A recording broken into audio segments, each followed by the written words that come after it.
Hai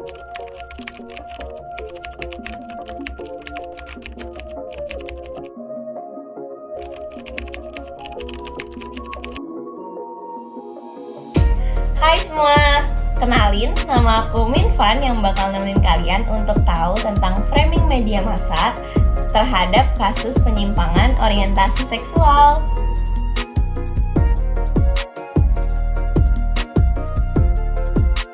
Berita itu kan informasi terkini atau laporan mengenai peristiwa-peristiwa yang terjadi di sekitar kita, sedangkan LGBT atau lesbian, gay, bisexual, transgender merupakan istilah yang digunakan untuk merujuk kepada kelompok sosial yang memiliki orientasi dan identitas gender yang berbeda dari mayoritas heteroseksual.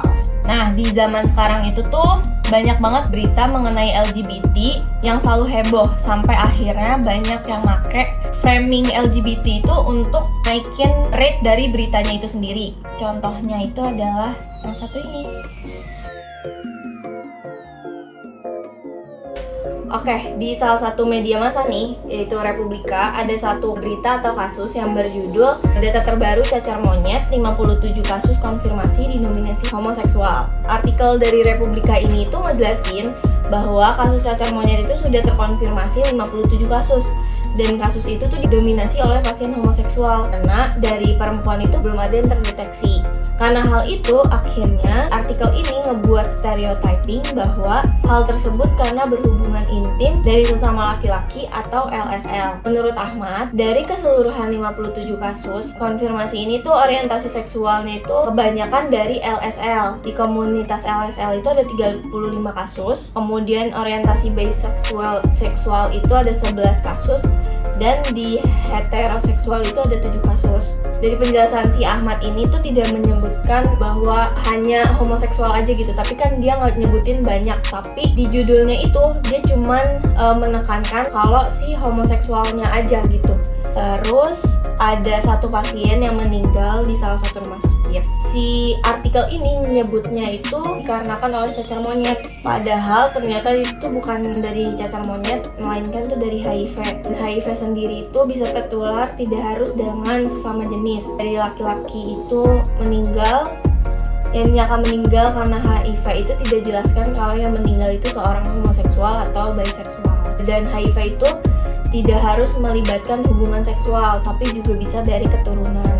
Dinyatakan bahwa artikel ini tuh bisa disebut melanggar kode etik jurnalistik karena menyerang satu kelompok, yaitu homoseksual. Nah, makanya nih teman-teman, impact dari judul berita itu sangat penting bagi pandangan orang-orang di luar sana, khususnya buat orang tua nih.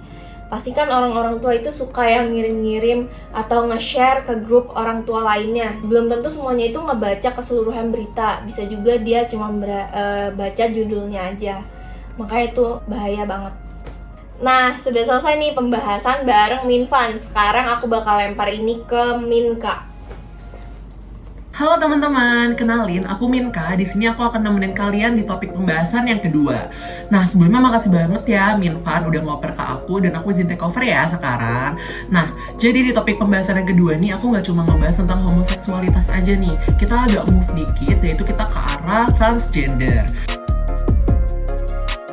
Jadi sekarang aku akan ngebahas salah satu artikel berita yang membicarakan tentang selebriti asal tanah air kita yang merupakan keponakan dari Ashanti, yaitu Miley Cyrus. Nah, jadi teman-teman, di berita dari Liputan 6 dengan judul Miley Cyrus tampil gagah di kontes kecantikan transgender di Thailand, warganet ingatkan untuk sholat Jumat. Dari judulnya aja bikin agak rancu nggak sih? Jadi sebenarnya berita ini tuh lebih ngarah ke positif atau negatif. Garis besar dari artikel ini tuh sebenarnya bagus banget. Kayak di sini tuh ngebahas tentang hal positif dari Milan yang dimana dia tuh tampil dengan anggun dan dia tuh menjalin hubungan yang baik dengan kontestan-kontestan Miss Internasional lainnya. Nah, di berita ini juga tuh menyebut bahwa Milan itu mengenakan gaun yang dirancang oleh desainer terkenal kita yang sangat populer, yaitu Ivan Gunawan. Juga dia tuh mengenakan desain yang dirancang oleh Arbi Jaya Sasmita. Tapi teman-teman, coba deh kita putar lagi nih. Dari artikel ini tuh selain ngebahas tentang dia yang menjalin hubungan dengan baik dan dia tuh tampil anggun, coba kita balik lagi nih ke judulnya. Miley Cyrus tampil gagah. Nah, Jadi dari kata gagah ini, apakah gagah tersebut itu mengarah ke pujian atau lebih ke sarkasme sih? Karena di beberapa komentar itu lebih banyak komentar yang menunjukkan arah sarkasme. Jadi ada beberapa komentar yang agak sentimen, yaitu seperti kayak kakak Milen gagah banget nih seperti prajurit, kakak Milen ini gagah banget malah jadi kayak laki-laki, gagah perkasa, yang dimana kan sebenarnya kata-kata itu kan tidak dirujukan kepada perempuan. Nah, tapi dengan adanya beberapa kalimat Milen ini tampil dengan gagah, itu tuh malah sepertinya ini tuh mencondong ke arah sarkasme, yang jadinya tuh pembawaannya tuh ke arah ujaran kebencian kepada si Milen. Nah, terus warganet juga mengingatkan Milen untuk sholat Jumat, yang dimana Milen ada merupakan transgender dari male to female. Jadinya tuh ini kan agak-agak gimana gitu ya untuk dibahas di suatu berita yang harusnya tuh berfokus kepada membahas pencapaian Milen di Miss Internasional. Nah teman-teman, sebelum kita move on ke topik ketiga, aku mau ngasih statement dulu nih. Jadi nggak semua pemberitaan tentang LGBT itu tuh tentang berita negatif. Banyak nih dari artikel-artikel berita memberitakan hal-hal negatif tentang LGBT yang dimana digunakan untuk menyerang kelompok LGBT dan menciptakan stereotip yang buruk kepada kelompok tersebut. Sekarang kita masuk ke topik berita yang ketiga. Jadi berita ini tuh aku dapat dari kapanlagi.com dengan headline "Ingin punya rumah di surga, Dorce Gamalama bangun masjid dan santuni 1000 anak yatim". Jadi di berita ini itu membahas tentang mendiang Dorce Gamalama selama hidupnya. Jadi berfokus kepada amalan-amalan yang telah beliau amalkan selama hidup. Nah, jadi beliau ini tuh membangun masjid dengan tujuan baik, yaitu sebagai amalan jariah juga dan untuk tempatnya beribadah. Nah, selain beliau membangun masjid, beliau itu juga membuka masjid itu untuk umum, yang dimana supaya warga sekitar itu bisa turut beribadah di masjid tersebut. Mendiang Dorce Gamalama itu tidak banyak anak yatimnya, cuman 1000. Tapi ada satu hal yang membuat narasumber ini bangga kepada mendiang Dorce Gamalama, bahwa sebelum Dorce Gamalama ini pergi, beliau itu sempat pergi ke suatu pesantren di Ciamis. Beliau berguru di sana untuk ditalkin sebagai amalan zikir la ilaha illallah setiap harinya.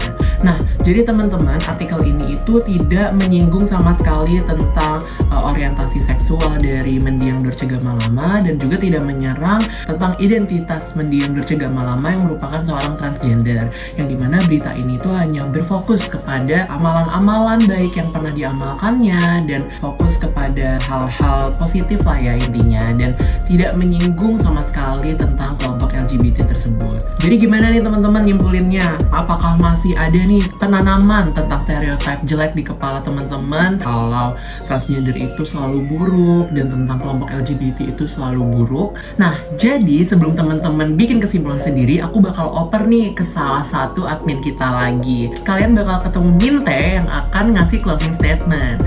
Aku bakal oper ke Minte ya teman-teman. See you. Semangat Minte. Halo semuanya. Oke, sekarang kalian di sini itu ketemu sama aku Minte. Aku bakalan kasih kesimpulan dari 3 kasus pembahasan yang udah dibahas sama Minka dan juga Minfan. Oke, di sini aku mau mengkaitkan dengan etika dan filsafat komunikasi, yaitu tentang stereotip. Aku mau mengutip dari Alvin Day. Menurut Alvin Day ini, sifat manusia yang selalu mencari kesamaan mendasar atas segala sesuatu tersebut menyebabkan stereotip. Dalam kacamata komunikasi, bukanlah hal yang mengejutkan jika kemudian stereotip beranak pinak dalam konten hiburan dan informasi massal. Tinggal bagaimana peran media membingkai suatu pesan atau informasi yang disampaikan kepada masyarakat atau audiensnya gitu. Sebenarnya peran media ini juga penting untuk menjembatani informasi dan pengetahuan bagi masyarakat dan audiensnya kalau misalkan mereka tuh butuh informasi yang benar dan faktanya. Nah, peran kita sebagai generasi penerus bangsa ini juga kita perlu untuk berpikir kritis dan juga kita tuh harus pintar dalam memilah-milih berita mana yang sesuai dan tidak sesuai. Nah, kita juga harus fokus ke isinya juga, gimana isinya itu mengarah kemana gitu pemirsa, teman-teman. Mungkin itu sekian aja kesimpulan dari kita. Assalamualaikum semuanya, bye-bye.